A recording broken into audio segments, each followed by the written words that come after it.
Sentire Media. Hello, you. You're listening to A History of Italy.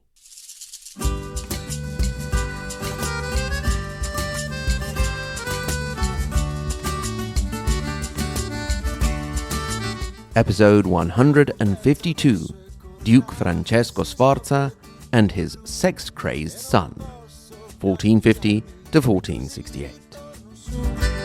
Lasci colli nelle valli, tra due salici piangenti, io ritrovo la speranza di un amore che ormai fu. Last time, we left off Francesco Sforza finally claiming the Duchy of Milan thanks to the claim of his wife, Bianca Maria Visconti, daughter of the previous Duke, Filippo Maria Visconti, after the short-lived Milanese Republic of Sant'Ambrogio crumbled.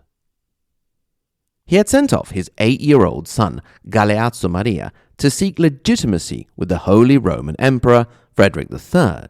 Although the boy had made a good impression, he had not obtained recognition of the duchy from the emperor. Around the same time, Francesco and Bianca Maria had their 5th of 8 children. You'll remember that instead Francesco had a total of 35 children. This 5th child was Ludovico, who, due to his dark complexion and dark hair, would come to be known as Ludovico il Moro, the Moor. Just putting that out there, you might want to remember him. One of the first diplomatic moves that Sforza made was to make sure they were all chummy with the neighbours to the southwest, the Republic of Florence. A house was gifted in the centre of Milan to Cosimo de' Medici, which became the seat of the Medici Bank in the duchy. This was also moved to counter the issue we left off with in the last episode, i.e. the ever-present and now rising threat of Venice. In June 1451, Venice expelled all the Florentine merchants from its territory. Florence was not pleased. Things continued to escalate until in May of 1452, Venice attacked, assigning the hostilities to mercenary captain Jacopo Piccinino. Only 2 years after becoming Duke, Francesco was off to war and left Bianca Maria as regent, who did a very good job, which included, as we mentioned, donning armour herself for the defence of Cremona. Venice got off to a good start until Francesco Sforza managed to defeat Piccinini at the Battle of Chieri on the 15th of August, 1453. After that, Piccinini was fired and Venice was on the defensive. But they had already lost their enthusiasm for war on the Italian peninsula for the moment due to the fall of Constantinople in May. This was bad news for Venice and would eventually lead to the fall of their commercial empire in the eastern Mediterranean. Milan was pretty keen on ending hostilities too, as they were running out of cash.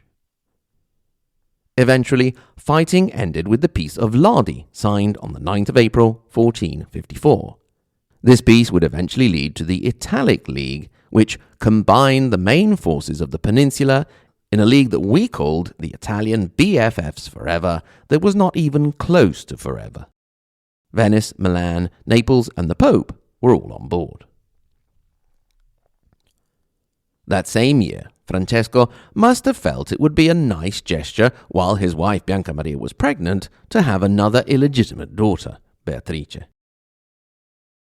The peace on the peninsula guaranteed by the Italic League was bad news for mercenaries, and Jacopo Piccinini showed his displeasure by causing havoc in the Papal States. There was a change of popes in this period, from Calixtus III to Pius II, and it was the new pope who asked Sforza for help, which he did. Sforza also helped Ferdinand of Naples with a rebellion of his barons and Genoa against France. Francesco Sforza also wished to leave a lasting legacy in the city of Milan besides the castle he was having built. So he also commissioned the construction of the Magna Domus Hospitalis, known in the city as the Ca' Granda, the big house that was a hospital for the poor. To this day, the building houses the Milan Polyclinic.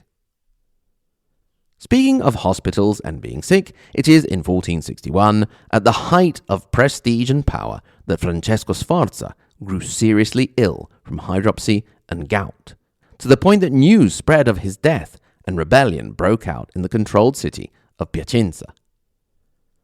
Once again, Bianca Maria stepped in and managed to hold the situation until Francesco got better. In 1462, Milan managed to gain control of a seaport again when Genoa and Savona fell under the influence of the duchy, this time as a vassal of the French crown. To seal these newfound good relations with France, Francesco and Bianca would later send their firstborn Galeazzo Maria with troops to help the king, although the now 21-year-old would not get the chance to prove himself in battle, something he would try and fail to do all of his life. It was in the meeting in which it was decided to send Galeazzo Maria that a 16-year-old Ludovico il Moro first participated in a political meeting. The year before the expedition, 1464, Francesco almost had to go off on Pius II's crusade to free Constantinople, but all of the princes of Italy heaved a sigh of relief when Pius II died just as the fleet was ready to sail off. It didn't really seem like it was going to be successful anyway, the way things were going. As the mid-1460s came and Bianca Maria reached 40, many of her children had started to leave for diplomatic marriages, and her tolerance for Francesco's continued infidelities grew thinner. The couple began to have rather epic arguments and play tricks on each other that became the juicy inspiration for some of the literature of the time. Once Francesco had a young woman who had caught his eye sent to the castle, only to have Bianca Maria discover her and have her sent away. When Francesco demanded to have her back, Bianca Maria dressed up an old lady and sent her instead. In another situation, Francesco had a lover set up in an expensive house near the Duomo, after which Bianca Maria complained to the papal legate, and Pope Paul II, at least according to one source I have for the Sforza, decided to send an inquisitorial investigation to see if the Duke's exaggerated virility could be due to sorcery. He was found innocent in the end. Sorcery or no sorcery, Francesco Sforza died on the 8th of March, 1466.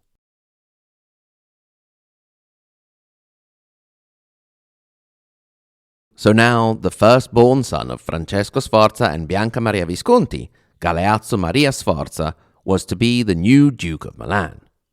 The problem was that he wasn't in Milan. He was still roaming around in France looking for his great military victory. His mother Bianca Maria and the long-standing minister of his father, Cicco Simonetta, wrote urgently to Galeazzo Maria to come back and claim his throne, which he did. To get home, however, he had to go through the lands of the Savoy, and that is where he and his companions were ambushed. They managed to seek refuge in a church and had to stay there for days until Bianca Maria sent some Sforza men who managed to get them out with a cunning plan. They pretended to be passing merchants who managed to distract the church besiegers, allowing Galeazzo Maria and his men to go out the back way. So began the reign of Galeazzo Maria Sforza. His would almost immediately become a lavish court life with hunts, banquets, entertainments, and so on. The thing he liked most of all, however, was sex, and many an orgy was organized for the Duke. It was well known that things could get a little bit rough with him, and many a poor woman suffered physical harm at the mercy of his appetites. Although he had many lovers, his favorite was a woman by the name of Lucrezia Landriani, and it may have been she that caused Galeazzo Maria to resist his mother's pressures to find a wife. While we are gossiping, you may remember that it was another Lucrezia Donati, who was causing a delay in another important marriage around this time, that of Clarice Orsini and her future hubby, Lorenzo the Magnificent. The splendid court life of the Duke of Milan did not come cheap, and so taxation under his rule became quite heavy, which would be one of the elements to spell trouble down the line. Meanwhile, he was pleased to get another opportunity to prove his worth on the battlefield. We have already told this story back in episode 144 when we were visiting with the Medici and we were introduced to the figure of Bartolomeo Colleoni, Bartholomew Balls. He was now 72 years old and felt that his days were running out and it was time to have some sort of legacy. So when anti-Medici Florentine exiles came to him for help in taking control of Florence, he saw his chance to carve out a fiefdom for himself in 1467. A league was created to counter him with Florence, Milan, and the Kingdom of Naples. It was actually also open to Venice as well, since Colleoni, although employed by Venice, was acting of his own accord. But the most serene republic opted to sit this one out. The allied army was led by Federico da Montefeltro, Duke of Urbino. There was a lot of maneuvering and positioning going on, and the rash, impulsive, and reckless Duke of Milan was starting to worry everyone a little. It was at this point that the wise Piero de' Medici, de facto leader of Florence, called Galeazzo Maria to Florence as his guest. Galeazzo Maria felt proud, feeling that the Medici trusted only him to give them an update on the situation. But it was in his absence that the Battle of Riccardina, or Molinella, according to where you place it, occurred. It was a very bloody battle, with almost 700 men and almost 1,000 horses dead. This was due to a novelty in warfare. Indeed, it was one of the first battles in Italian history to use artillery not as siege equipment against castle walls, but aimed directly at troops. Colleoni in particular was credited, or blamed if you will, for inventing more mobile forms of artillery that were not as difficult to transport or maneuver on the battlefield. Although there was no clear winner, Bartolomeo Colleoni did not get what he wanted out of the campaign. All he did get was the malaria that would kill him about 8 years later. Galeazzo Maria was livid. Once again, he had lost his chance to prove himself in battle. Nevertheless, he had a duchy to manage, and one thing that became immediately clear was that he didn't want his mother interfering, and he didn't appreciate the help of his father's minister, Cicco Simonetta. In 1467, the Duke moved his court away from where his mother had held court in the Palazzo dell'Arengo to the newly built Castello Sforzesco. His early moves alarmed many around the duchy and outside, to the point that there were even a few suggestions to Bianca Maria that she should overthrow her son. For the moment, she refused. So it was that a simple document of the 20th of January 1468 to decree road upkeep would be the last one co-signed by Bianca Maria and her son, Duke Galeazzo Maria. That same year she did obtain what could have been seen at first as a win for her. That is, the marriage of her son to Bona of the House of Savoy.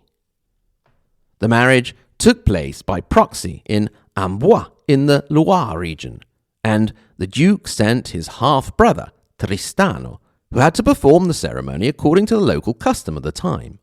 The bride and groom were made to lie close to each other and touch each other with a bare leg.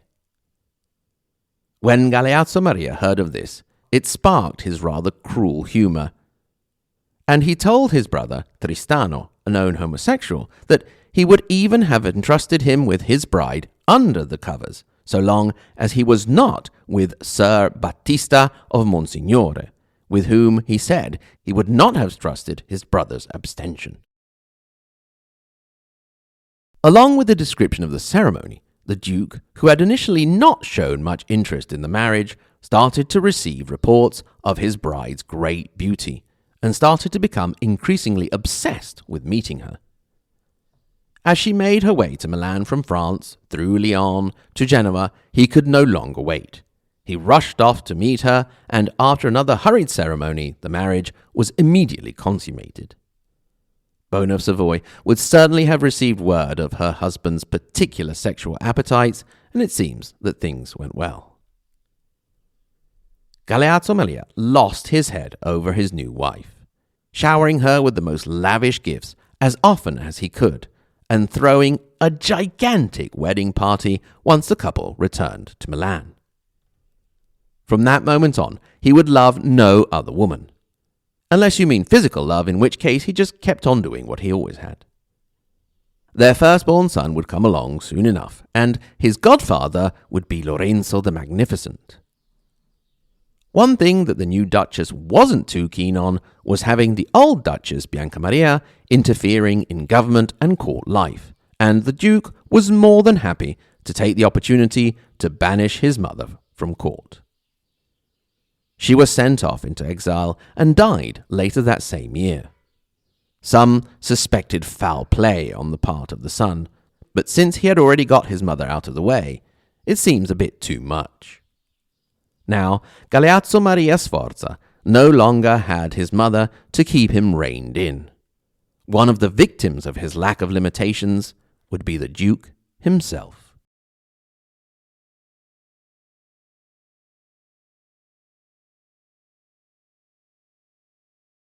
Grazie mille. Thank you very much for listening.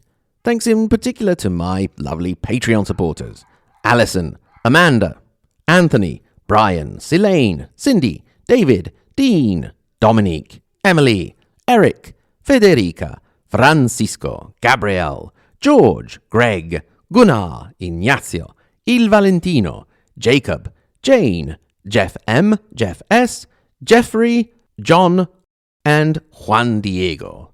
Thanks, of course, to the tippy-top Maria Montessori and Dante Alighieri level: Paolo, Lisa K, Andrew M, Peter W, David L, Renat, David C, Oak, J.W. Sen, David A, and Karen D. If you would like to get in touch for a little bit of a chat or a comment or whatever, hello@ahistoryofitaly.com, or you can follow us on Twitter or on Instagram. Once again, thank you very much for listening, and until next time, arrivederci.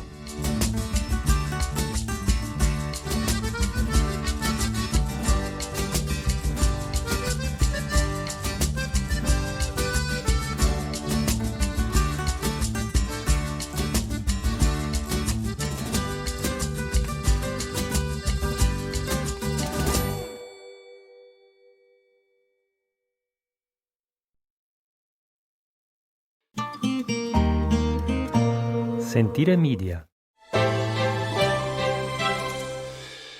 Hey, podcast producers and show hosts. Do you want to join a podcast network that celebrates all things Italian? At Sentire Media, we understand the allure of Italy and its unique culture. Our devoted team of hosts and producers are all driven by their shared passion for Italy. And we work tirelessly to create the best lifestyle podcasts and content that will whisk you away to the very heart of Italy. With us, you can savor the mouth-watering flavors, get lost in the stories from the past, break down the cultural barriers, and truly immerse yourself in the vibrant traditions of this intoxicating country. If you have a great podcast idea or are already in production and would like to join Sentire Media, head over to sentiremedia.com, that's SENTIRE media.com, and find out how to submit your show.